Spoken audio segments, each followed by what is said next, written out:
Welcome to another episode of the CarryTrainer Higher Line podcast.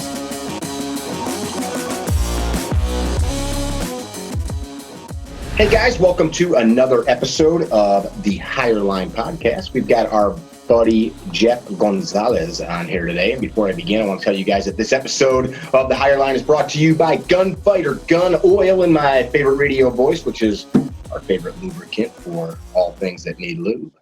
Yeah, I'm off that. I don't even like doing that, but I'm doing it. Oh, God.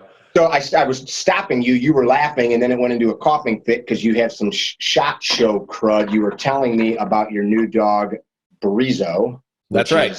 Which is the Greek god of a lesser-known goddess. Goddess, yes.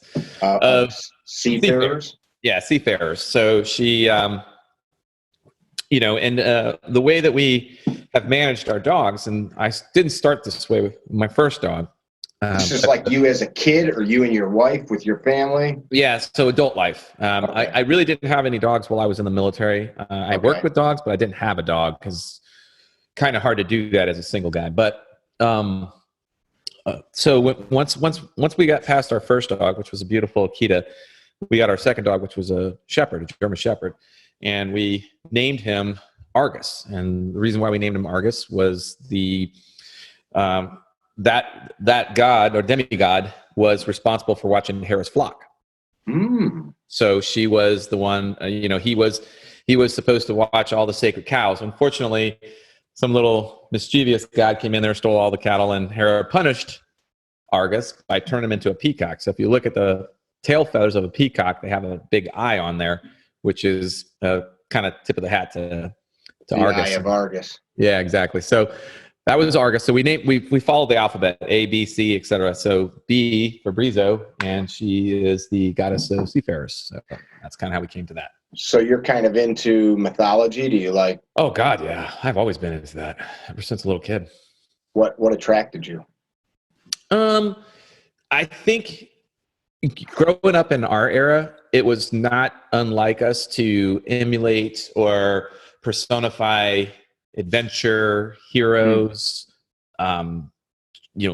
the all those things that kind of went into making us kids, going out in the backyard playing, with swords or sticks as swords, and running into the woods and hide and seek and stuff like that. So I was naturally, I always had an affinity for Greek mythology, and didn't. So not so much the Romans. Well, obviously, I do know, the corollary between the two is there, but I really made more of an effort to study and learn Greek mythology. And when I say study, I'm not just like by reading books. I still have some great books. So we have some of my close family friends would, for gifts, give me these really, really nice Greek like reference books on mythology and stuff like that. So I really dug it. I still to this day do it. I don't have the time that I had when I was younger to really invest in it, but I enjoy it. Sure. Do you feel that it's relevant to anything in your life other than like a pastime? I mean, because in a way, that was the ancients' way of explaining the world, right? Well, for sure. I mean, I think probably one of my favorite books, like I'm not sure if we talked about this, but like one of my favorite books was, the Odyssey, and reading through that and just like appreciating the struggle, the strife, the camaraderie, the wins, the victories, the losses, the lessons that you learn, how Odysseus, kind of snuck around and did things that he probably shouldn't have done, but did anyhow. So I feel like, that can pretty much sum up my military career easily. And even to this day, that kind of still resonates with me. Now you got a new project you're working on with our friend Craig Douglas, and you guys have a tip of your hat there with the name to some mythology.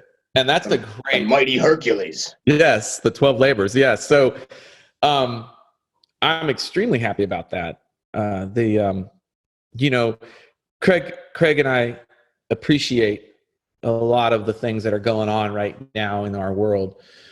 And the big thing is I guess how it's in vogue to put down masculinity, how it's in vogue to label folks toxic because they might have some sort of masculinity. And I've been victim of that myself. I mean, I was at one of our local malls, and I went to go and finish doing, I can't remember what I was doing. I might have been visiting the Apple store getting something, and then I had just a few moments to grab something, and that mall has a Chick-fil-A in it, so of course I'm going to get some of God's chicken.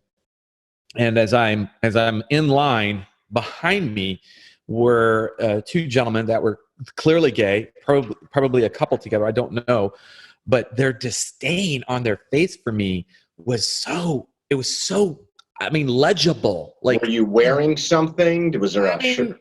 I was dressed.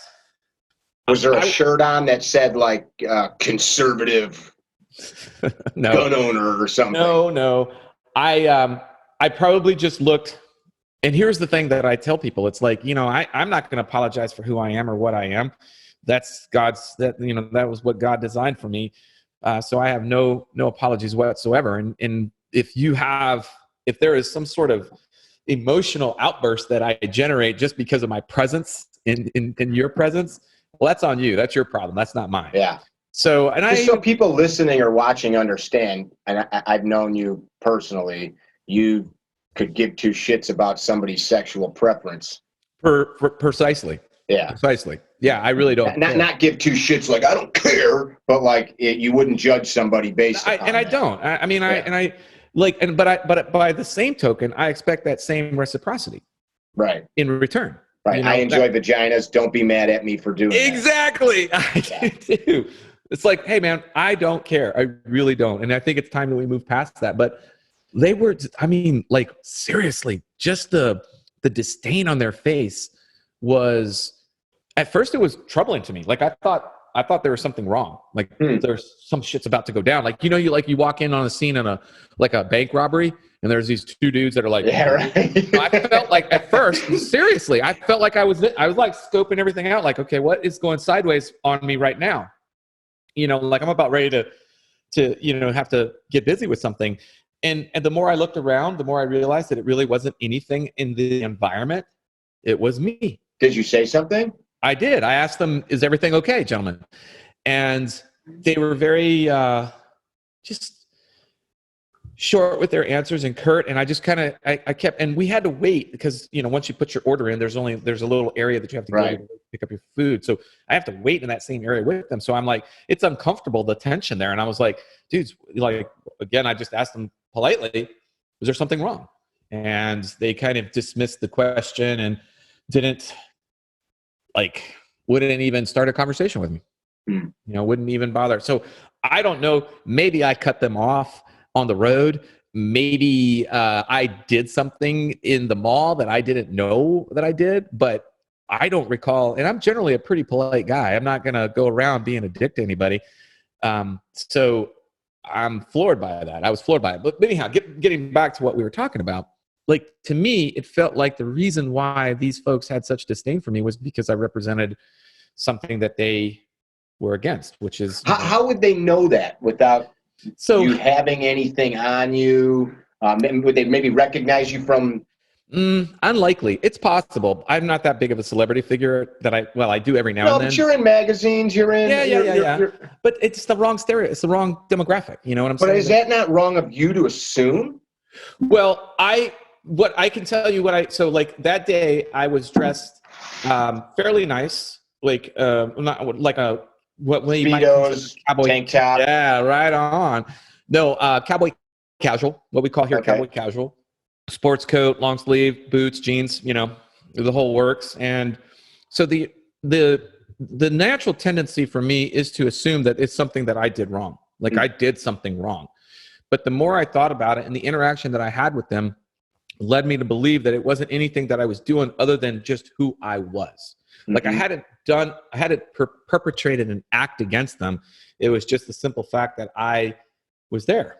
So the idea behind the 12 labors was an opportunity for us to try and reconnect with some of the traits, characteristics, ideas that really kind of define male masculinity. Sure. And that was the kind of like the decision that we made with regards to the 12 labors was, Hercules was a demigod.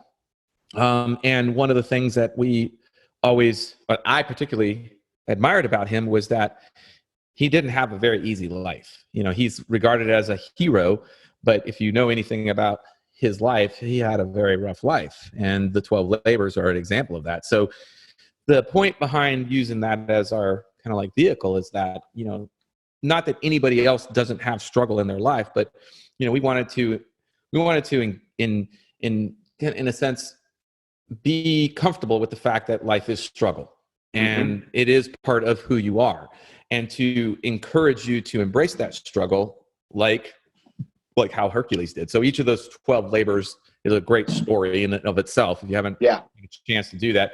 But the other thing that was nice was that we could use those 12 labors, to try and also define different aspects of the male masculinity. And you see that in the conference. We have a very diverse sort of conference. Of course, you're going to have your traditional stuff like your concealed carry, the empty hands, the grappling, the close-in work. But we've got some other things on the outside, if you will, like things that are fashion, right? Finance is another big one. Bringing in some really smart guys about finance, nutrition, fitness. So these are things that we're hoping to help kind of get everybody with an understanding of like, okay, this is what we want to see. This is what we're hoping folks will embrace. Is like, whether it's right or wrong, to just embrace who you are, and be proud of that. It shouldn't be a bad thing. So that's what we're trying to do with the conference. You didn't say this, but I will. You're also not encouraging, because I know you guys, like, I'm a bad person, but it's okay to be a bad person. You're encouraging people to be better versions of themselves through this process. Exactly. Like He's a goddess. She can do what she wants. Let me tell you something right there, buddy. So, what kind of dog is that? She's a Belgian Malinois. Oh, you got a Mallee. Okay. Breeza, come here. Man eater. She's a beautiful puppy. You need to settle. I love the way you put that, because like I have plenty of faults. And one of the things some of the guys were talking about that. Yeah, it's okay. I'm okay with that. But one of the things that I really, really try to do is I try to work on those faults, those weak areas, and I try to turn the weaknesses into a strength, right? So I still have a lot of work to do, but I'm really happy because some of these subject matters that we're bringing to the conference are in some sense selfish. And I want to learn more about this. I want to learn more about that, because I have a weakness in my area of life that is kind of personified by this subject. And I want to, it's in my nature to seek it out and try to improve. That's what I do. That's kind of what I like about who I am, is like, there was a time when it wasn't like that, when I would avoid weaknesses. I would avoid things that I wasn't good at. But in this day and age for myself, it's one of the things that I actually enjoy. It's like, okay, what do I suck at? And since I kind of like... You suck at controlling that dog. You are in so much trouble. Let me go put her in the... Funny. I thought that was funny. No, you're good. I thought it was funny. I thought it was a good segue into a joke. It is a good segue. You're a jokester. But, You're fine. I'm when I saw you guys put that up, I was happy to see it. There's a lot of similarities to the thought process there as our S12 event. And nice. We've done that now we're going on our third year. And I think, like I've talked about this with my guy Z, one of the reasons that we did that, the same reason you guys are doing what you're doing, is you connect with all these guys through the training programs that you do, that Craig does. And I see it. I know you see it, because you wouldn't be doing this. People have questions about stuff beyond shooting guns or punching. And it might be fashion. It might be food. It might be like finances, like you're talking about. But like, it's not everybody's going to do this. Not everybody's comfortable stepping away from the masculine stuff and saying, hey, let's talk about a half Windsor. Let's talk about how to set a table, or... I tell you, the thing that what I believe is going to be really attractive for some folks is that we are trying to engage in that awkwardness, that awkward little space where people don't like to admit or acknowledge that they may not be the best at something, right? Mm-hmm. And when we're talking about like weakness. So my hope is that folks will use their strength. So for instance, let's just say that you have a really strong background in jiu-jitsu. Okay, great. We've got something for you there, right? So that's your strength that you come to the conference with. And then you allow yourself to not expose yourself, but you allow yourself to be exposed. Conference. You allow yourself.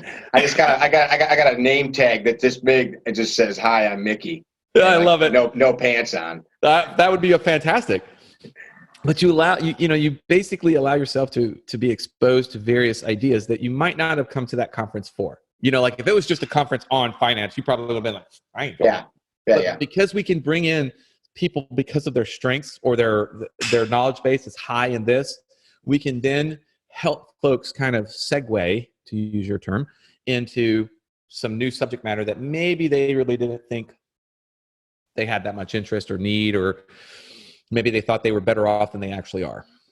That is just to talk about our event a little bit. The takeaways that we've got the last few years doing it, guys come and they're like, man, I came to shoot guns and I left appreciating couscous or, fresh herbs, that because we bring in corporate chefs that do the cooking and we explain to people about the food. Or we've had this year, we've got a physical therapist, a yoga specialist, a acupuncturist from a professional sports team. And they just talk to guys about shit that, like, most guys go shoot guns. You're not talking about yoga.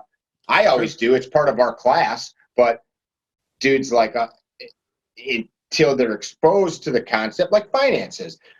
My parents were not financial experts. They told me save your money and, don't spend it if you don't have it. But if you're not exposed to somebody that's their thing, yeah, you get into these habits of maybe putting things on a credit card or whatever it is. It's so true. And I mean, a lot of times we just kind of move through life like a pinball in a pinball machine. You're just kind of bumping off the sides, and not that that's the bad thing. A lot of people get by with that, but I feel like there's more that, that folks would be like, all right, I'm getting by on just saving when I can and not spending what I don't. But what else can I do to help get me to maybe the next level, to where I want to be, and I don't have those tools, or I don't understand exactly how it works, or whatever the case might be. Giving folks that type of information and helping them to make more informed decisions is not going to be a bad thing. And, whether it be finance, whether it be fashion, whether it be fitness, whether it be nutrition, and all of the hard skill stuff. Like, I'm extremely excited about the hard skill stuff. We're going to have a lot of fun, I'm sure. But in the end, our hope is that we will bring, and this was just the first stab at it. Every year we're going to be tackling new subjects. We're going to be adding new subjects, I'm sure, much like what you're doing.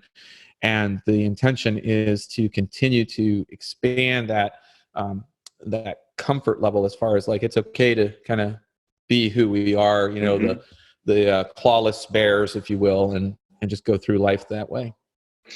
As you're talking about this, I had a conversation earlier with some friends, and the conversation started around the training community and guys like Paul Sharp. Mm-hmm. And if you guys saw me and don't understand why, he was taking a photo and he showed me his nipple. Lies. They're all lies. Paul Sharp, my friend Les Keys Martoni, a GM in Purple Belt in Jiu-Jitsu, a friend of ours that's on a NARC team out in California. And we're just talking about different, like, training stuff. And it all came back to the conversation, to the central focus of the conversation was how many bad people are out getting the ear of young men.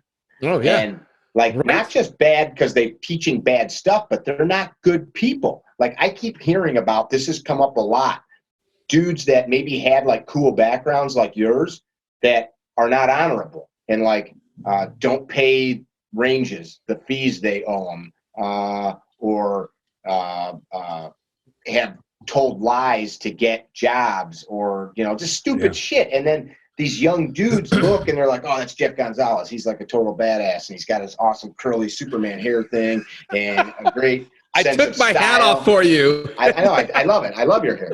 But then, like, I guess this was the crux of the discussion. They don't either appreciate through ignorance, or they don't appreciate it and through apathy and selfishness, don't appreciate how much they can mold these young dudes.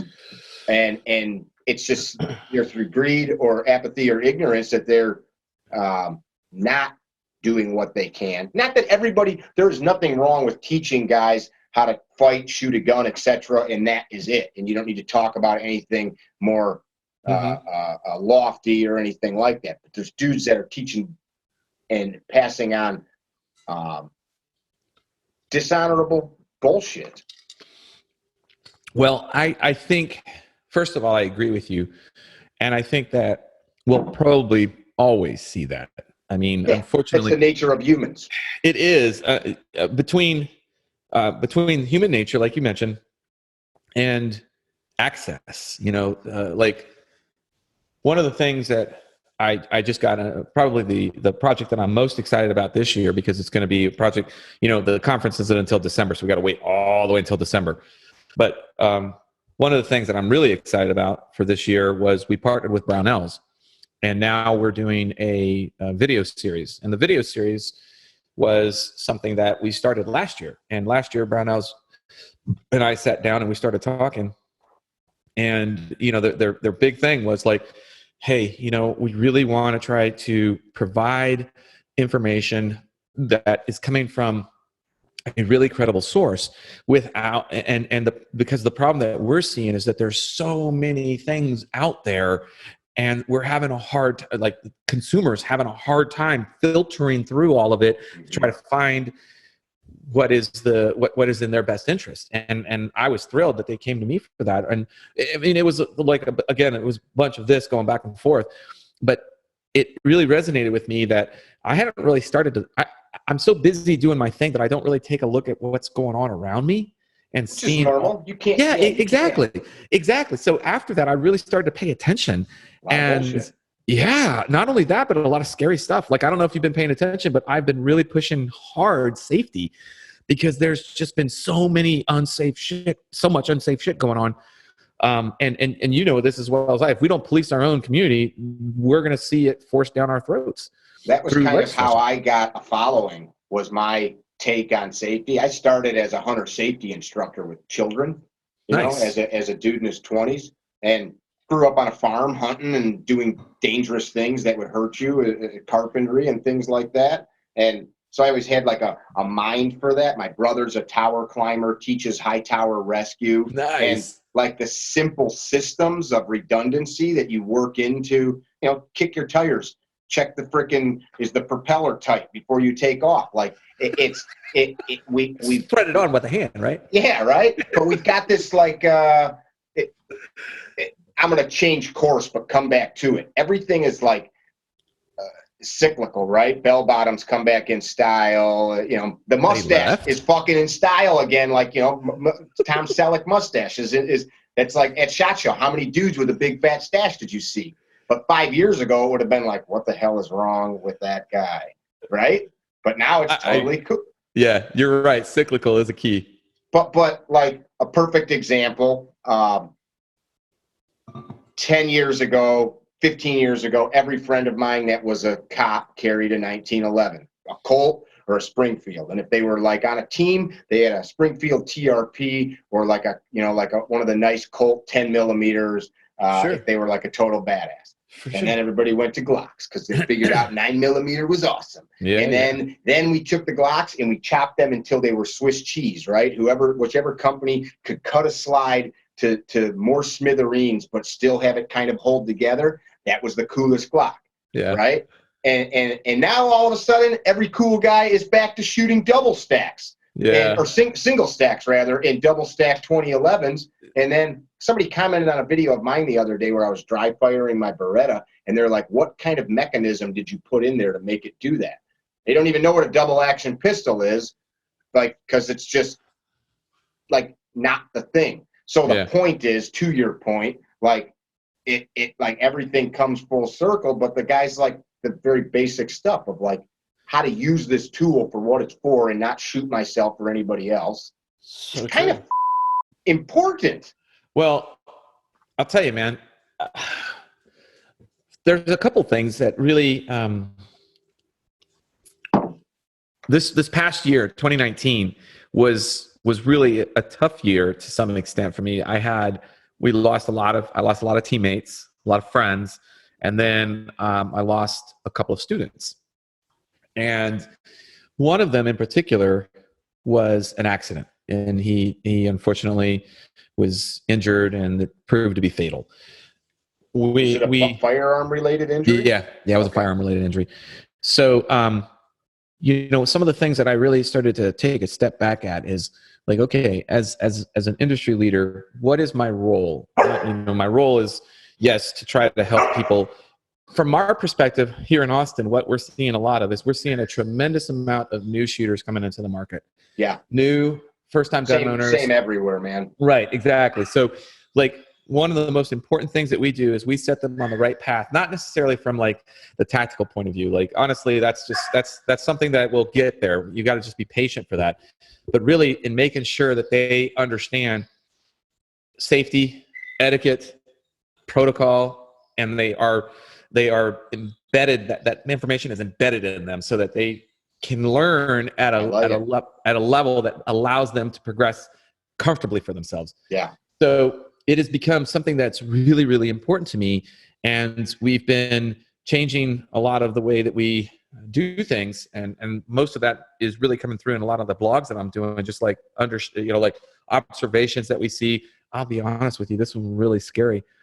Up until SHOT Show, the previous 4 trips that I was on, they were, traveled all over the country. The previous 4 trips, while I was gone, there was some sort of negligent discharge that resulted in a self-inflicted gunshot wound. Not at our facility. I'm talking about like in our region. Like we keep tabs on that. I have a database of all these types of things that we do. Yeah, it happens. That's most injuries from gunshots are negligence like that. Well, they definitely are. But when we started to look at them and we started to pay more attention to them, I can't say unequivocally that they are preventable, but I can say there's a high probability that had different steps been taken, they may not have been in the same situation that they're in right now. So that's one of the reasons why I'm super excited to be involved with Brownells, because our charter, if you will, is to connect with these new shooters, these first-time gun owners, and try to help establish some basic information for them to then navigate through these waters that we were talking about. Like, how do you know who's a good person? And like, if you walk into a what do you mean by who's a good person? Well, I don't mean a good person. I should have said a good instructor or a good facility to go to for learning. Like that's, I think that this is a great spot to add. I'm feeling like there's this crescendo that's been reached in stupidity the last couple of years. Don't say that. No. Like it's like we're there, like, and people like yourself and others. I'm going to add myself to that list. I had a lengthy talk with Dave Harrington the other day, another friend of mine. People are creating these websites, these outlets, these chats where it's helping strip away the layers of bullshit. Where in the past people were afraid. I don't want to. Almost like in law enforcement, like I don't want to say anything because that's my brother in blue. Like that video's got some stupid shit that I would never recommend, but I don't want to say anything. Now people are like, hey, wait a minute. It's okay to say something because I don't want anybody to get hurt. I don't want somebody to go to a guy that's going to teach them or not teach them properly. I think you can always default to safety. And that to me is like like you can have mixed feelings about whatever, Weaver versus isosceles, 9mm versus 45, whatever. But when it comes to safety, that's kind of that should be a tried and true formula for quality, if you will. Like, how safe do they run their evolutions? How safe, what kind, little things like that. Now, I will say that we've come a long way as a nation when it comes to medical. I mean, we're very lucky. Again, I have my first responders are 1 block away, and our trauma center is a quarter of a mile. Well, you're talking from the range. Yeah.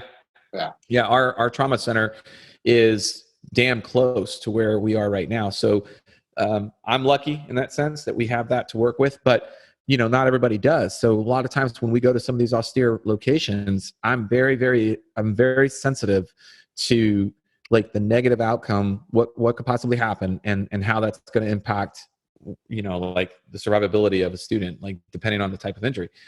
And some people have gotten, like, we work with a lot of government agencies, and the government agency, like anything else, is a big moving machine. And sometimes they have a hard time keeping up with some of the current trends or technology. So one of the firearms instructors for this agency pulled me aside, and because we have very strict guidelines about how we do certain evolutions, and you can't get to C until you've successfully done B, kind of thing. Mm-hmm. And when we got to this one evolution, I went ahead and we brought everybody back in. We redid a safety brief. We talked about this. We talked about that. And I made a very lucid point. It's like, hey, I want to be honest. We're so far out that there is a very good chance that certain types of wounds are not going to be survivable. And anybody that's moving forward on the firing line is doing so voluntarily. Because that's kind of like where we're at. I need everybody to have an understanding of the ramifications. Like, it's no joke. We're out there in the middle of nowhere. We take one type of injury that's, a life-threatening injury, and that's it. We'll do the best we can, but without being able to get to a definitive care unit, you're kind of in a pickle in a sense. So she came back to me and she's like, I am so very thankful that you took the time to do that, because as a firearms instructor, I have limited resources, and every time we go out there, we're in the same boat. But at the same time, some of the people that are out there are also doing things they probably shouldn't be doing, and I haven't had the authority to tell them no, because she's only a firearms instructor. She can't really say, yes, keep doing that, or no, do that, or yes, you can carry this, or yes, you can carry that kind of thing. So it was helpful for her to be able to address that situation from a end state. Like, okay, because that's how I kind of look at things. It's like I look at things from like the worst case scenario. All right, so we just had somebody shot. Okay, let's manage this problem with that in mind. How do we do this? What can we do? And I'm not going to lie, sometimes that affects the curriculum. Sometimes it'll affect how we administer the curriculum, because I don't want to, the risk just isn't worth the reward. It's got to. I'll have folks come to class and say, hey, we didn't do this thing that I did with you a couple months ago. And I'll take them aside and say, well, you saw, Exactly. I can't. That's exactly, and this is the type of leadership that I'm talking about. Like, you had to sit there and actually make that determination, even though you might feel compelled that you maybe deep down you're like, God, you know what, I didn't give my best because we didn't do these evolutions, and I feel really bad about that.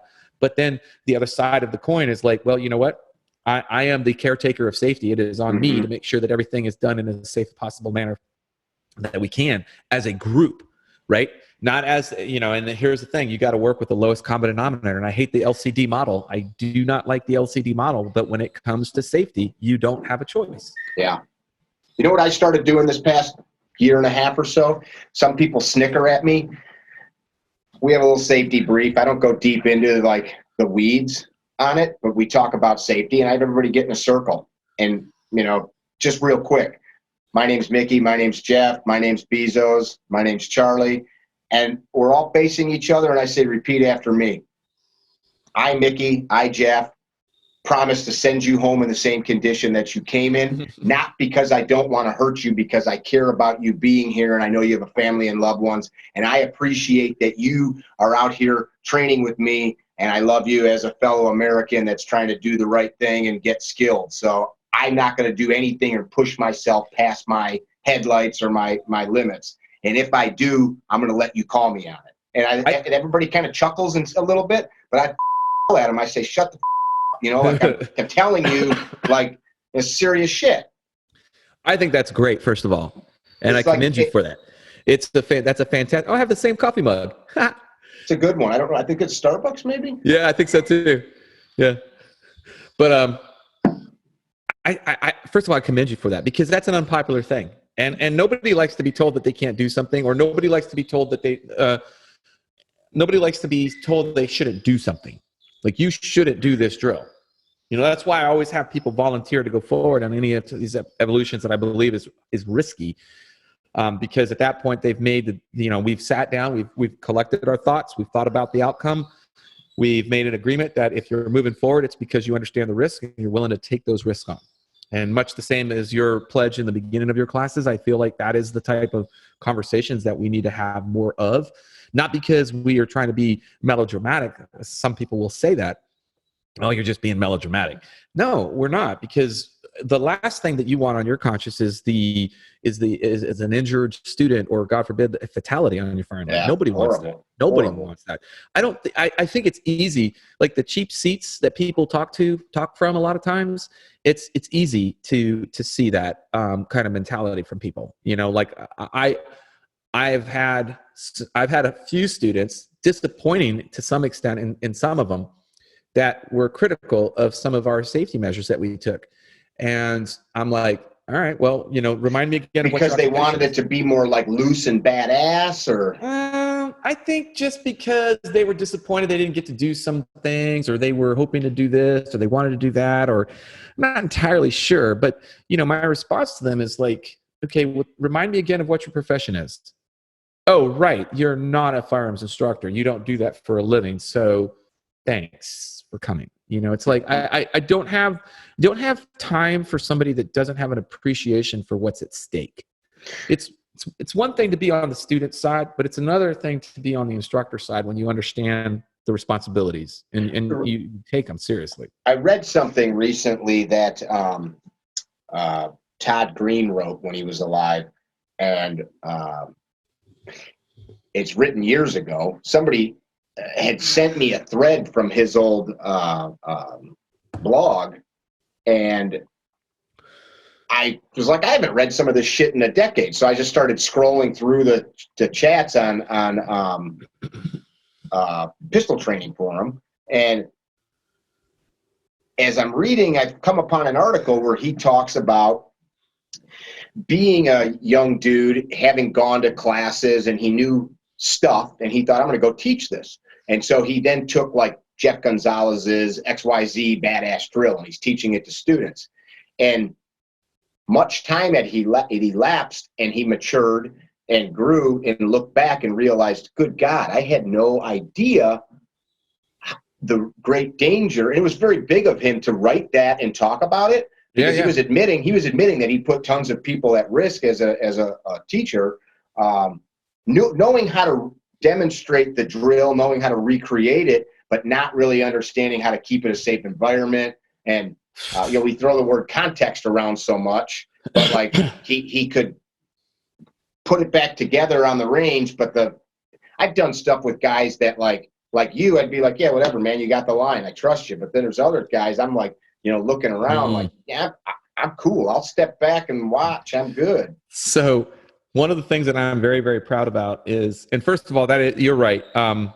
That's very impressive. I'd love to see that blog if you don't mind sharing that with me. I'll look it back up and send it to you. It was for sure. It was him basically saying, he was telling young dudes or whoever, people that want to teach people dangerous shit, right, check yourself, man, before you break yourself. Yeah. But so one of the things I'm very proud of, a selfish plug, we have our concealed carry instructor course that we've been doing, and we've got one actually down in Miami end of February. And one of the things that is a hallmark of that course is what we call our risk mitigation. And that's something that I don't like. I look at a lot of other instructor courses that are out there, and there's not a lot that actually, at an instructor level, that are talking about risk mitigation, like how to truly understand risk mitigation strategy, how to identify risk, how to quantify the risk, then how to manage it from that point. There's like very few people that actually do that. They're like, oh, I'm just going to run the range like I've watched on YouTube. That's how I'm going to do it. But they don't understand the depth of which they're trying to, or what they should understand, the depth of which they're doing. And so in that class, one of the things we talk about is, you have a student, you recognize, because there's only so many things that you can do to mitigate risk. And so you recognize that the student is going to participate in this training and it's a little bit outside of their skill set, right? What do you do as an instructor? How do you manage it? Well, you've got choices. You could tell them, hey, dude, you can't participate, take a step back. Or you have to have other means of engaging with the student population about like, how do we manage this? What do we do? There's tools available. And, we use, for our purposes, we always use skill assessments. We go from one skill to the next skill and to generate rationale behind why we went from skill A to skill B is because, well, the skills assessment determined that everybody was safe enough to go to skill B. Right. If you can't draw the gun safely in a closed environment, I'm not going to force you to do a 2-second build drill from concealment. For sure, exactly. Yeah, so yeah. It's kind of like but there's more to it than that as well. I mean, that's a good. I just given like a very basic example. It is. It's true. Yeah. But like one of the things that we talk about is you have to first understand, how does an accident occur as an instructor? Because this is the beautiful thing. Like as an instructor, you have to become somewhat almost kind of like anticipatory. Mm-hmm. Like you understand the drill that you're going to do, whatever it is. Like, all right, we're going to do a build drill from concealment. Okay, you understand what's happening. You've shot this drill. You've seen other students shoot this drill, and now you have an assessment of your firing line. You understand student strengths and weaknesses and where to look for. So then you back up a little bit more and you start to actually anticipate. Okay, well, what's the most common mistake that people are going? What's the biggest mistake that people will make that will lead to a self-inflicted gunshot wound in this drill alone? Trying to shove their finger into the trigger guard as soon as that. Yeah. Exactly, right? So that's the key. So you know that. And so now you start going backwards. You start playing backwards. Crack-a-lacka. So you start going backwards from that particular incident, that moment in time when that incident's going to happen. You know exactly when exactly when that finger can gain access to the trigger guard. And so that's where you start to work from. And before you've even got to that drill, because you hopefully as a good instructor, you're looking at your curriculum and you know that this drill is looming. The build drill is looming in the future, right? So, it's not, you don't wait until that moment to start to recognize, ooh, I've got some unsafe shooters. You have already planned in reverse to look at certain mechanics of the students so that you can pinpoint and identify the students that are the greatest risk, and you can mitigate those risks in advance. And guys, they're like, what? It's like, whoosh, going right over their head. They don't understand. I'm like, yeah, dude, that's what you signed on to do as an instructor. You've got to take your game to a whole new level. You know what I hear a lot? I get messages from guys every day. Every day I screenshot them. And one day I will block out all their names and just make a flip book. And it's not insulting. I try to pass on some good information. First of all, I only know I know certain things. I think, and I try to stay with that. But dudes will send a message. Hey, Jeff, it's Mick. You're super successful, good looking. I'm making this up, but they'll be like, hey, Mick, you've been helpful with other questions. I really feel like I want to get into the instructor game. And like, you got any advice for me? And I try to be polite. I'll say like, hey, Jeff, thanks for the message. What training have you done? Like, what's your background in experience with firearms? Like, what are you hoping to pass on? Well, I don't even want to go into like all that deep shit. I just want to pass on the basics. And I say like, that's like about the most hyper important thing. Like when I started, I remember taking the hunter safety course in Illinois as a 12-year-old. The man that taught that course, his name was Laverne Young. He passed away 3 or 4 years ago. It was the same guy that I took my son and nephew to the course. Oh, nice. 25 years later. Nice. He had a passion for teaching kids. And I remember as a 12-year-old, and I had shot guns before that course, he sat down with us like with maybe it was like a little mini 870 kids 870 pump. And he's like, this is awesome. This is a really cool gun, and it'll harvest all these animals for you to eat. And it will blow a hole in your dad's chest, and it'll blow your head off, and it'll blow your hand off. And like, all of us kids are like, and of course we knew guns were bad, but he made it like plain as day. And I'm like, I like that. That's what I do. But I don't think that's as basic as it gets. A bunch of kids wanting to go shoot a 22 at pop cans or go shoot a shotgun. But these guys look at it like it's only the basics. As such, I don't need a depth or breadth of knowledge. It couldn't be further from the truth. Mm-hmm. It couldn't be further from the truth in that respect. The teaching the basics or the beginner level classes is probably the most demanding of all of the, like, when you get to advanced level, the very nature of the drills and the exercises are complex, and as a result, they are high risk. Okay, but your members, your student body is better equipped and able to manage those higher risks. So you're willing to take on those risks because your student body has kind of gotten to that level, right? At the basic level, they don't have that yet. They don't understand right from wrong, and it's not their fault. Like, should you not point the gun at another human? Yes, people should understand that, right? But when it's accidental and they don't realize what they're doing, like, for instance, they have a question with the gun in their hand, they turn to ask the question to the instructor because that's a normal action. Yeah, but they turn with the gun horizontal, not up in the air. It's a normal kind of thing to expect from somebody asking a question in any class fed. When you as the instructor are behind the students, you have to realize that when they have a question, they're going to immediately turn to you as the subject matter expert. And when that gun is in your hand or in their hand, they're going to be sweeping the entire line. And so it's like, you have to, and like people, I'm like, you are creating a program, like a software program, and that program is going to run and run and run and run until it's updated with a new program. So you have to be so very, very careful and so very detailed that the programming that you're implanting into the student is correct. And so at that beginner and basic level, there are no luxuries that you can take. Yeah. You don't have any, because they have nothing.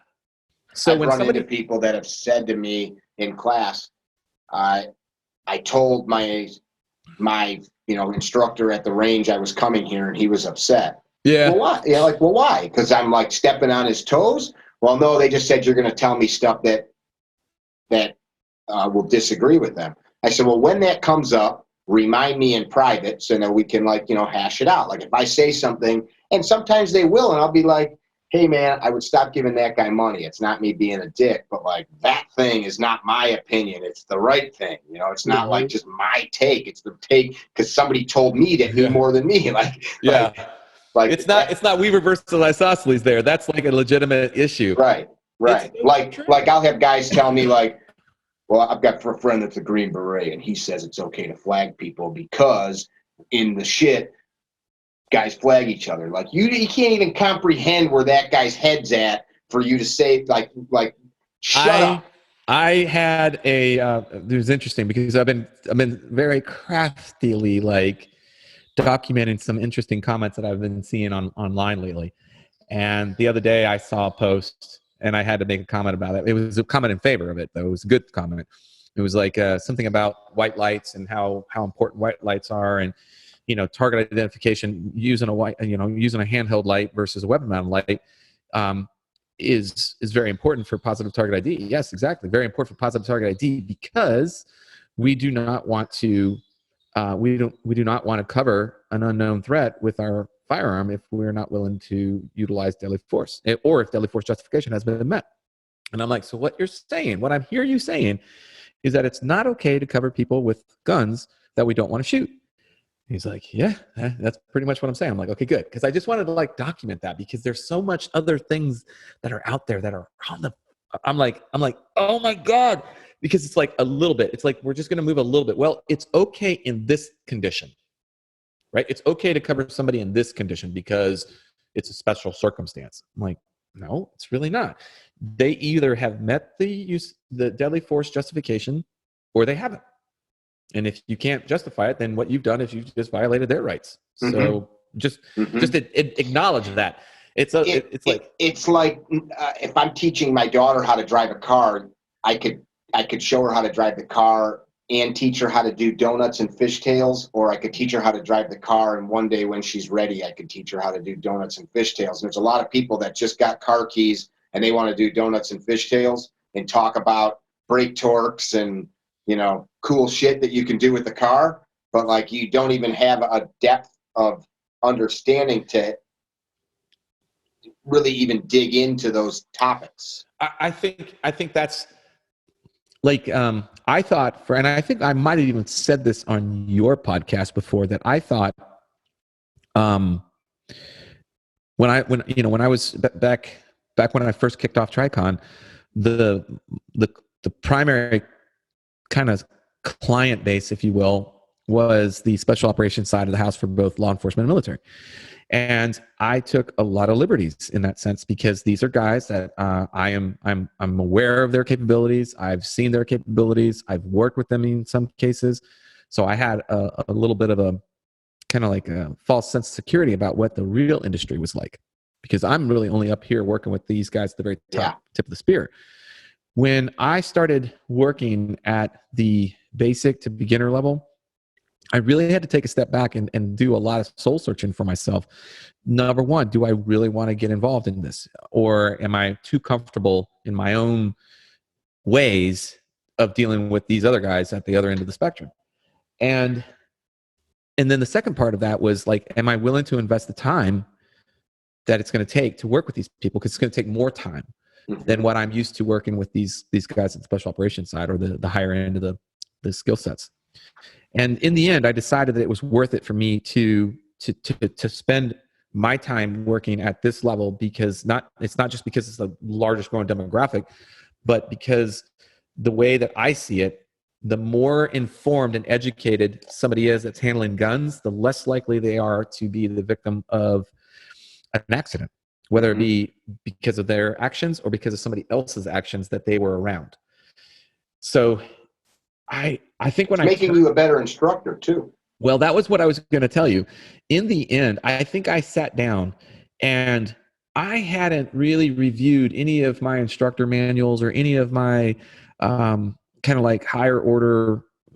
My college education is in workforce development and curriculum development kind of stuff. So I hadn't even reviewed any of that stuff in a long time. Because I was working with these guys. And when I made that decision, I was like, whoa, okay. So I make it a routine practice to review those types of resources on a very regular basis, just because this new market that I'm working with has been one of the most rewarding and enjoying. Like, I really enjoy it. Like, we have some great conversations with folks that have come back to us, months, maybe a few months later, and have described the relief that they have because they were the victim of a home invasion, or they were, they were robbed on the streets, and the violent crime may be on a decline in some areas, but violent crime is always going to exist. Right. It's never going to go out of style. And so when I hear these types of comments from these folks, and the big thing for them was like, they now feel comfortable carrying a gun.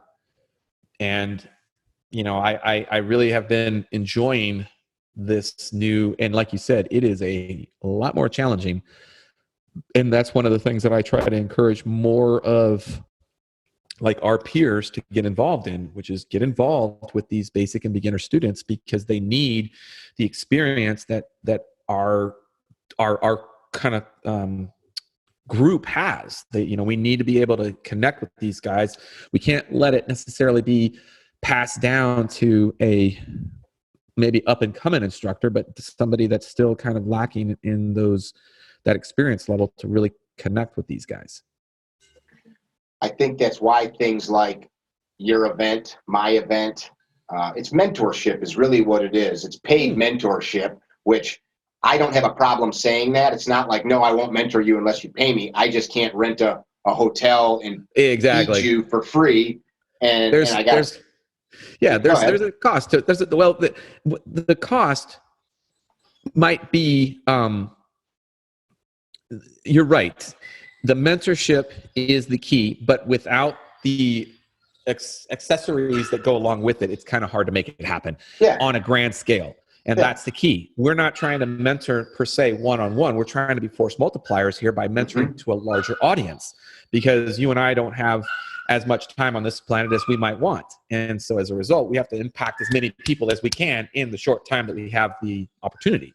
Yeah, man. So I agree with you. I don't get too wrapped around the axle with the paid mentorship aspect, but I do love the idea of the mentorship. I feel like that's a forgotten art in a sense in our industry, like taking on folks and mentoring them, and then helping them to take on folks to mentor on their own. You know, that should ultimately be our goal. Just like parents, you know, we raise our children, we kick them out, and then the grandkids come back in and we're like, yay, you know, we're back again. So that's kind of the maturation cycle that I'm hoping for.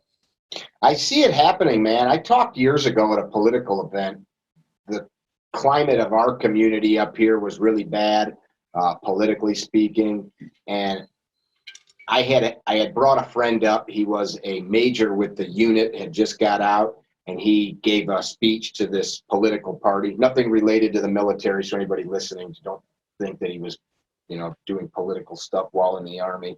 But he and I talked after the fact, and I said, you know, I dig it, man. There's all these dudes that have gone to war, gone to West Point and Naval Academy, and you know, all the different leadership training that soldiers and sailors and airmen have in leadership capacities that are now becoming mayors and police chiefs and school teachers and bus drivers and neighbors. And like, not all of them are good people, just like not all of anybody's good people, but like that is now, just like after World War II, being driven back into society where you have these good people with that idea of, like, guys like Mike Glover from Fieldcraft Survival, my buddy Z Durham, like his motto for his business is capable citizens.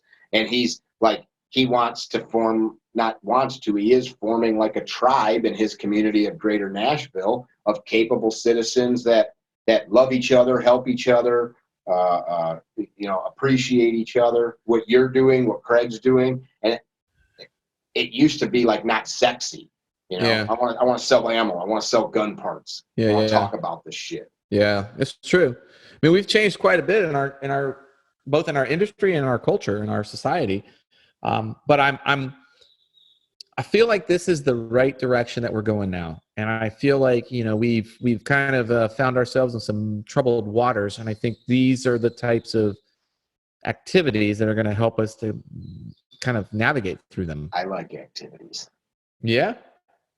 Special activities. You're right. You're right though. And that it starts with saying it's okay. It's okay. Yes. I don't suggest, like, it doesn't have to be a complete different or a complete other end of the spectrum. Like, you don't need to grow a beard and learn to throw an axe and you know, rip the heads off of chickens and that kind of shit. Like, that's not what you are saying is manly. No. It's okay to be a dude though. Like, my mom would slap the living shit out of us if we didn't hold the door for a lady. I love it. Like, that was total. I one of the things that I really, so my take on fashion. All right. So the things that I like. Fashion? Yeah, fashion. One of the things that I like about fashion is not so much whatever is in vogue. Let you be yourself. What I like about fashion, to be honest, is a look back at like what I consider to be like military fashion, like what was popular in that day, in that period, in that era, and why, you know. So many aspects of the fashion industry at that point were taken from the military, their proper dress codes and how they wore certain attire. So I like that. But the other part that I like about that was also the aspects of being a gentleman, like what it meant. Like, when you dressed that way, it implied that you were a gentleman, but your actions really defined the fact that you were a gentleman. Actions such as holding a door open. You know, I got, oh God, it was a snarky comment from this one lady one time when I held the door open. And, you know, I don't feel bad. But I responded back. I'm like, well, you know, my mother raised me differently. So you can tell her yourself if you'd like that you don't mind. But as far as I'm concerned, I'm going to hold the door open for you because that's what my mother taught me. Was she suggesting that it was somehow you were implying that she was less than and you were greater than to hold the door for her? I would say possibly. I mean, I don't know exactly what was going on in her head, but I got the feeling that she didn't appreciate me opening the door for her because I was a man. Gotcha. You know, right, bitch, you hold it. I'll step behind. You hold it for me. Yeah. Honestly, I was caught off guard. And so when she mentioned, I can't remember what she said, how she said it. Joking. Well, I kind of was put off a little bit, but my response was very truthful. I was shocked. I was like, well, this is how my mother raised me. So, I would apologize, but I'm not sorry. And I just kind of like, you're going to come through or not? That's a weird, that's what I'm talking about. This cacophony of stupidity. It's not, and it's not, sometimes people call others stupid, and it irritates me because I think, well, what do you think? You're the only intelligent one and that nobody else, has got it. There's a lot of stuff I have gotten wrong and will continue to get wrong. But like, when is it ever bad to be nice and hold the door? Very good point. And more importantly to that is, like, at its heart, it's just a very kind gesture, but it's also a show of respect from my family. That's how I was raised. You were raised to, be respectful to your elders, hold the door open for women, walk on the roadside for the women. These are the types of things that I appreciate, that I try to teach my kids. And, I get it. If it offends you, I get it, but I don't care. I'm not going to change who I am, or I'm not going to change my behavior just because it offends you. You'll have to manage that on your own. That'll be something that you can kind of figure out in your own, space of your four walls. A group of guys and I were at this swanky old steakhouse in outside of Cincinnati on the Kentucky side of the border. Had like a real Kentucky Derby theme. Oh, nice. Been there for like 100 years. Love down there it. for a class, and we decided while we were there, we were the illest dressed and scruffiest people in the place. When we had decent clothes on, but most of the folks were in suits and gowns and such. And we decided while we were there that we should start standing up when ladies get up again at the table. Like why did we stop doing that? It's a very nice thing, and I don't have to sit here and I can get like the deep vein thrombosis out of my legs and stand up for a minute. I don't have to get a DVT from sitting here drinking IPAs for an hour. Oh, God. So we started doing that, and I need to remind myself of that. But that's like why did we stop doing that? It's exactly little things like that. I feel like that it's like, I feel like it's like you were talking about earlier, it's cyclical, and I feel like it's going to come back at some point. We'll get back to just being neighborly, being respectful, being kind to one another. It's going to probably take us a while to get there, but I feel like we'll eventually get back there. I like that idea, but it doesn't happen unless people spur that. Well, I couldn't agree with you more. And that's why I'm thrilled. All these projects that we have going on this year are super exciting for me. I mean, 2020 is the first time that I can recall having so many projects up in the air, but feeling really good about all of them. Like That's sometimes, awesome. Yeah, sometimes the projects that are up in the air, you're just like, oh my God, you're sweating every day. You're like, oh, freaking out. Oh my God, oh my God, oh my God. There's a lot of moving parts to all of these projects that we have going on. And I took on probably more than I should have, but I'm thrilled at this point where they're at. They're all doing very well. They're all very healthy. They're all going to bear wonderful fruit. I feel like they're going to set great precedences for everything moving forward. So I like it. I could be happy. And you're still finding time to get on the range and train. Oh my God, yes. Yeah. In fact, so I came back from SHOT, and on Friday I was having dinner with the kids, and I got home and I just all of a sudden spiked a fever, like out of nowhere. Yeah. So I had an event on Sunday that I couldn't get out of. So I had to try to suffer through Saturday. And I'll tell you what, I was like sweating my ass off at night. I went through like 3 shirts each night, just trying to, because they were so sweat soaked. And then on like Monday, I was feeling a little bit better. So I decided, because we had a staff, I'm really excited to be doing these projects, but for our staff, we'll do Pro Dev. And we had a Pistol 2 Pro Dev class for my staff. And not just my instructors, the entire complex, the entire facility. Oh, cool. So we had a lot of people in that class, but I really was like, okay, I can't cancel this class. I got to do it, even if I'm not feeling 100%. And I'm definitely not feeling 100% today. The class finished yesterday, but I was thrilled to be working with these folks and having such a good time, because that's what it was really about. We had a great time. They learned a lot. They managed to empty their cups, take on all this new information, perform well, and we had a blast during the entire time. So it's things like that that I really, really enjoy. I'm taking more pleasure in these little things, if you will, and that to me is like, it's in my backyard, right? But we shot so much in that 2-day class. Normally in a regular pistol 2 class, I'll do demonstrations, obviously, but I don't do as many demonstrations. But for the staff, I was like, man, why not? So we just went hog wild and did so many demos. Let me. You guys see that? Let me do it again. Let me just try this. Let me set it up again real quick. I want to do it. So because it's the staff. I don't care if we run a little bit late. It's my guys. It's all right. We'll have fun. We're all doing good things. So yeah, I got a chance to put down quite a few rounds in the last couple of days, and it was also a interesting time because I wasn't 100%. So being able to do those demos and really staying focused on performing the demo well, so that it obviously emulates with the students, and being sick made that pretty challenging. Yeah. I didn't really pick up on it on day one.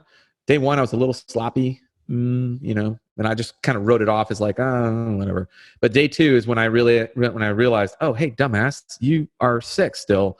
So maybe you need to be paying a little bit more attention to the mechanics. So day 2 really was good, and I loved it. I really enjoyed it. And I will say that is definitely one of the perks that I have in my job, is working with our staff, building them up, building their professional development up themselves.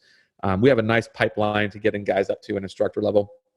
And this is just one of the steps that they have to take. So it was good to see that many people come out that are interested in getting to potentially an instructor level at some point. I dig it. You're doing some good work down there. We've got you coming up by us. I'm hosting you in June, I believe it is. I'm looking forward to that. Any of you guys? Too. What's that? I said I am too. Yes. I hope that you wax. I don't. I'm all man, buddy. I have no. You're lucky I shave at all. All right. Any of you guys listening or watching, there's just a few spots left in that course. You want to come hang out with Jeff, and I'll be there cracking jokes and training in that class as a student as well. Go to TridentConcepts.com, yep. And you can sign up, or any of his other courses. That's true, but I think for your class, the early bird special is still in play. Oh, wow. Okay. Yeah, because you're still 5 months out. So yeah. So we've got a good early bird pricing. I've actually been very happy with that. I was a little skeptical about the early bird, but surprisingly, people are really taking advantage of it. So that's good. I would. Yeah, I booked stuff a year out.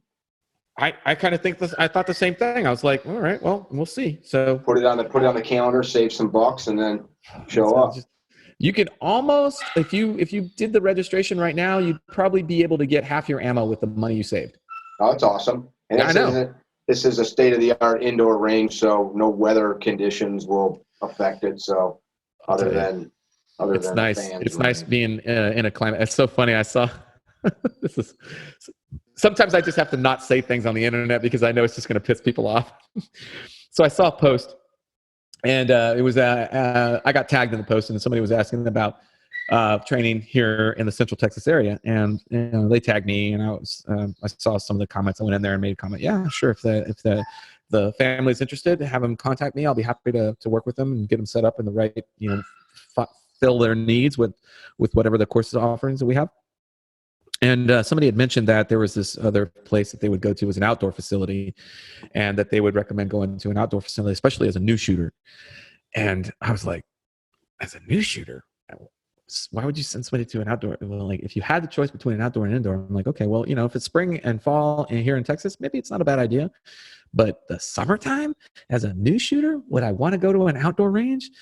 And I'm like, no, I would not want to go to an outdoor range. I could see, depending on the indoor ranges, like yours is a big, like a confined place, the noise. I can look. The negatives, the cons are not outside of my purview. Like we get it. I do understand that, but just having such a well-lit facility and climate controlled, like you're saying, it's like state of the art. You just kind of, it's like, oh, it's nice. So nice. You know, it's like pouring rain, driving snow. We had like over the last 2 days, we had some pretty chill temperatures here. I mean, chill for us is like down in the 40s, you know, in the morning, and sometimes it heats up to about the 60s in the afternoon. But you know, in the morning time until the heaters kick in on the range, it's a little damp in there. You know, it gets a little like nipply. So we started off, and it's so funny because I don't know, like within about 30 minutes of occupying the range, everybody's stripping clothes off. We're like, God damn, it's so what the hell? It's, you know, I mean, you're just down to your t-shirt or polos or shirts that you're wearing, you know, taking all the jackets and stuff off. So I got to kick it up. Yeah, it is. That's nice. Yeah, whenever somebody says like, if it ain't raining, you ain't training, I'm like, that's just stupid. I mean, well, it depends. I've trained enough and ruined enough boots and ruined enough clothes and guns and. Well, I'm like, okay, is your occupation requiring you to work in all weather conditions? And if it is, all right, I can make that argument stick, right? But if not, don't kid yourself. Well, especially it doesn't always have to be inclement weather either. Like that's just silly. Yeah, like, sometimes you got to be able to focus on the task at hand and not be shivering or. I tell people this a lot. Like one of the scariest things that I saw was when people start to mentally check out because of the inclement weather, and in specific the cold. When they start to show signs of hypothermia. And I know that we've all been there at some point or another. And hypothermia is like the silent killer of sorts because nobody wants to admit that they're cold. Nobody wants to say that they're cold, or they want to, you know, like they shake that shiver off. I'm good. But the problem with that is that it really starts to affect your mental, your cognitive ability to think clearly and to make good choices. And so I was doing a class, and this was probably the worst class that I can recall as far as weather is concerned, because it was up in I want to think we did this up in Milwaukee. Up in the Northlands. Yeah, it was like in the just north of us. September, October time period. It was still like early fall, but we got hit by a nasty cold front, and it rained and it was cold and we were soaked to the bone. And I eventually called the class on the third day. The afternoon, I'm like, we can't, this is it. We're not getting any training value out of this anymore. You know, like we suffered through 2 days, and you guys, like, and I even made the point at the end of day one, I'm like, guys, you have to have better equipment to train tomorrow. Like if you traveled here and you don't have it, you're going to have to go out and buy some stuff, because you can't be on the range and not be protected. You can't. You're talking rain gear, things like that. I mean, even if it's just like more socks or gloves, things like that. I mean, I had the guy that came down here with a hoodie and a windbreaker. That was his cold weather loadout, right? So I was like, guys, I'm gonna let you guys like, we're gonna cut loose here so that you guys can get to like some REIs or outdoor stores and buy some extra layers to wear. You know, get yourself a good rain jacket if you haven't invested in one, but. I didn't say it was at the time, but it was a safety issue. Day two, nope. Guys did not show up. Maybe one or two guys had, and I was thankful because some of the guys that were local brought extra gear. Yeah. They brought extra clothes. That's a cool thing about this community. I love that. Are you kidding? They brought towels from their home. I mean, you know, I felt bad for their wives if they, well, they probably felt bad for them because they got that duty. But, you know, and we still had some folks that were reluctant to kind of take the aid, you know, that were like, you know, guy brought out like 3 different hoodies and was like, hey, who needs a hoodie to wear underneath all their clothes? And like, guys were like, oh, I don't need this. One guy took it, you know. But on day 3, and the reason why I called the class was on day 3, I was watching some of the students and they were going through the motions without their brain actually just wiped. Totally. I mean, and the heat does that too. The heat can do it, but the difference in the heat is like you've got ways of managing heat more than you do cold. Cold is just one of these things that is, man, it's insidious.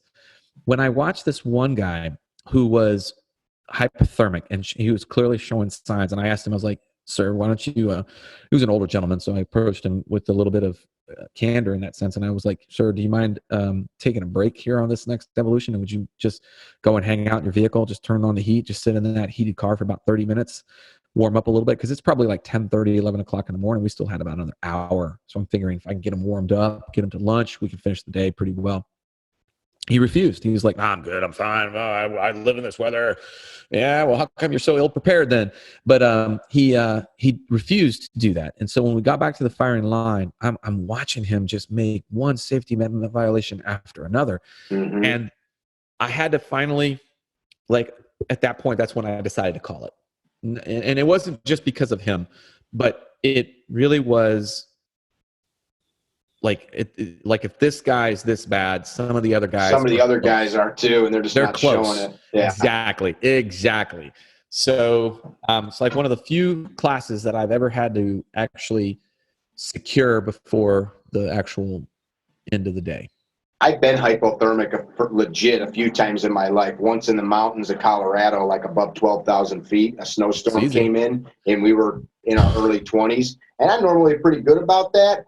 I had clothes, but it first a rainstorm started, and then the temperature dropped, and it turned into snow, soaked. Then the temp went below freezing, and we had like a 4-hour hike down, and everything got covered in ice, and we're slipping and falling. And every time you'd hit the ground, muddy, wet, like that was the first time I legitimately got scared, though, because normally I fell through a pond as a kid once ice skating. But we were 100 yards from home. Okay, it was below zero, not below freezing, below zero. But there was a spot in the pond where spring came up and thinned the ice. But anyway, right back to the house. You're stripped naked and you're good to go. I did a class, though, same exact situation. It was October in Michigan, and I worked outside my whole life, and I had adequate rain gear, but it's leaking in around, you've got your hands up. It's only so much you can do, man. And I got wet, and the first night, my wife was she came with me, she's back at the hotel or Airbnb. She's like, all right, I'm ready to go to dinner. I'm like, babe, I got to get in the shower for a minute. Like, I am cold. And I remember I'm sitting on the floor of the shower. I'm like, definitely. And I'm shaking. Uncontrollable. I go boil water, make some tea, and I get my tent back up. That night at dinner, man, I'm like, I could have just fallen asleep. My body, just from trying to maintain temp all day, was smoked. 3 days like that. Or it was 2 days. But both days, it just poured driving rain at 48 degrees, 50 degrees. Oh, man. By the drive home, I remember, I could pull over just right now onto the shoulder and just shut the truck off and just pass out instantly. My body it burned every bit of calories. I know exactly that feeling, man. Like it's wicked. It's so wicked. Like how fast you can just see your performance just depreciate. Like it's just like boom. I remember there was this one time when I was prior to classing up, and I got assigned to go out to the island to do some, just cleanup work there at the camp. And it was kind of a good deal because you get off the Silver Strand, you get out to the island, kind of away from everything. And after you're done with your chores and stuff, and any religious beatings that you take from the instructors that are out there, you pretty much have free reign to do whatever you want. And so some of the big stuff is going out at night and doing some bug hunting, lobster hunting. And so, I had wetsuit, but I didn't have like the issued wetsuit. I had some, pretty decent wetsuit stuff. It was more of like surf suits and stuff. So it wasn't really designed for long-term cold water immersion. On the surface was one thing, under the surface is another. And I remember we went out and it was cold. It was so cold. And this is out in the Pacific, right? Yeah. But we're off the shore. We're off in San Clemente, which is the training island that we go out to. So it's really cold out there. And one of the things that I remember about that was we got done, like we were in the water for maybe an hour and a half, maybe 2 hours tops. And, you're submerged, or you dive down, you surface, dive down, you surface. It's, it's fairly extensive, fairly exhausting. And then the whole time I'm just like so cold. And I got my little pole catcher here. And I'm like, I'm so cold. Well, we were supposed to get picked up and we're like miles from the camp, and there's this giant mountain between us and the camp, and there's a pier that we went to, and the truck's not waiting for us. And we got out of the water at the time. We went to the link up point, no truck, and we're like out in the cold in our wetsuits now, and there's like no shelter. So I remember we pried open this like chain link fence that went underneath the pier, because it's the only place we can get to, which was out of the wind, away from the cold wind. And we climbed into this like little nook, this little cranny inside of the underneath the pier, and we're both like, we kept like looking at each other like, oh my God, we're gonna die. It's like we're so cold. So I remember that wasn't working. So we literally got out of there and we started walking with our fins and all of our crap, and we just started dumping shit. Like, I don't need these lobsters anymore. Shit can them.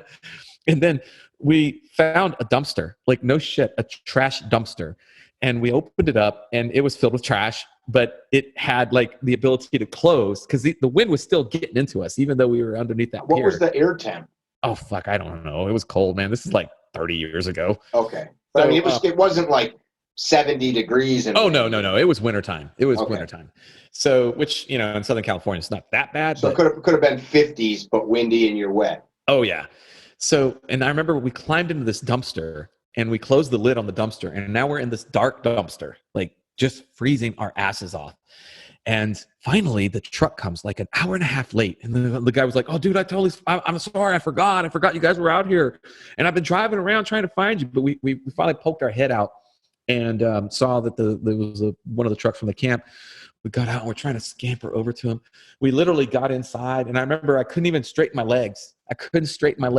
From squatting in the dumpster? Yeah, from being in the fetal position. I was in that fetal position. I couldn't straighten my legs. They were so cold, and my muscles had just locked up. So we have a sauna at our camp, and I remember like I couldn't even like get out of the truck at first. I had to like lean up, and I'm like so cold. And I got up, and I remember I'm like, it hurts to actually walk because my legs won't move in a sense. And we got inside that sauna, and dude, it was like heaven. Yeah. Breathing that warm air in. So you're starting to warm from inside. And I had this I couldn't even take the wetsuit off because I couldn't like pull, like my buddy and I, my swim buddy, our hands were so cold that we couldn't hold the wetsuit for the other one to take the wetsuit off. Could have died out there. Oh my God, dude, are you kidding? It's a miracle that we survived. I'm like thinking that, and here's the thing. We were so afraid that we lied. We didn't say anything because we were worried we were going to get in trouble. Like when they asked us, because we're not technically supposed to go and do that. I mean, we're kind of like, we're not even bud students, so we really shouldn't be out in the water by ourselves kind of doing stuff like that. So, yeah. That's funny. We lied. Live and learn, right? Yeah, dude. I remember that cold. That cold was painful cold. Bringing it back to the point you brought it up is there's a badass frogman that almost got killed while lobster fishing from the cold. And so it definitely can happen. That kind of, people have to be able to, I always say, meter yourself. You got to know what you're capable of and what your limits are. And when you're out playing with other people and guns, if you're too cold to think straight, you got to say, hey man, it's okay. I've learned that lesson. Yeah. For sure. It's okay. Big time. It happens to hunters a lot every year. People go out unprepared. What's that? I can easily see that. But, at the same time, Mother Nature, man, she'll throw some crazy curveballs at you. You got to be ready when you're outside. Be scary. Oh, man, big time. Scary. Big time. Yeah. I appreciate you having the conversation with us, Jeff. Every time that I visit with you, I learn something new and have a good time. Parting words for our guests today. Well, thanks again. I always enjoy coming on and talking with you. The parting words. Well, definitely check out the stuff that we have. I'm excited to be coming up to your neck of the woods. I haven't been up there in several years, so I'm very excited. I like to go to places that I haven't been to in a while. Love traveling our great country. So me too. We've got that class. Those that are interested in our concealed carry instructor course that we have down in Miami, I would definitely register for that. When is that? February the 20. Oh, just coming up. Yeah. It's the end of February. Send me a link on it via text or email, and I'll share it on my social media. For sure. And then we have the 12 Labors Conference at the end of the year in December, first weekend of December, and we're already taking registrations. Cool. Yeah, it's going to be a lot of fun. And then lastly would be make sure you're tracking with our Brown Nose partnership. We're going to be doing some good stuff with that. I'm excited. That's going to go over really well. I dig it. I appreciate you, man. I appreciate the work that you're doing.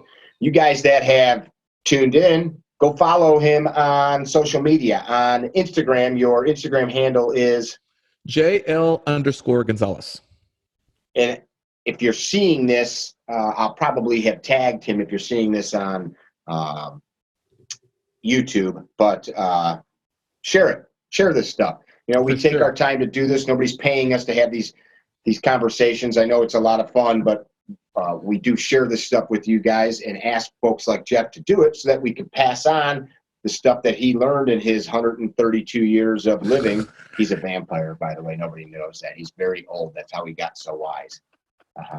That's why he likes old, like, tweed jackets and shit. Oh, my God. He was born in 1832. Oh, God. To be alive at that time. Share this stuff. Yeah, being alive at that time would be cool, but I kind of like medicine and Pornhub. Yeah. Touche. Actually, I don't care about porn, to be honest. I know. It's stupid. I make my own porn. Do you? Well, for sure. You haven't figured out my screen. Send me a link. Send me a link. Drew's listening to this editing at some point in the future, shaking his head right now, saying "idiots." Sorry, Drew. We love you. I love it. Yeah, he is. I know him. He's just like idiots. Classless idiots. Seriously though, folks, we appreciate it if you've subscribed to this podcast. Share it, like it, put up a comment if you're listening on iTunes or Google Play. Put up a comment up about what you liked about it. Be well. Don't be a dickhead. Tell somebody you love them. That's important. Visit our website, CarryTrainer.com, for information about classes held throughout the U.S., CarryTrainer apparel, and upcoming projects. You can also email us at training@CarryTrainer.com for information about setting up your own private course or speaking engagement. Training@CarryTrainer.com or CarryTrainer.com.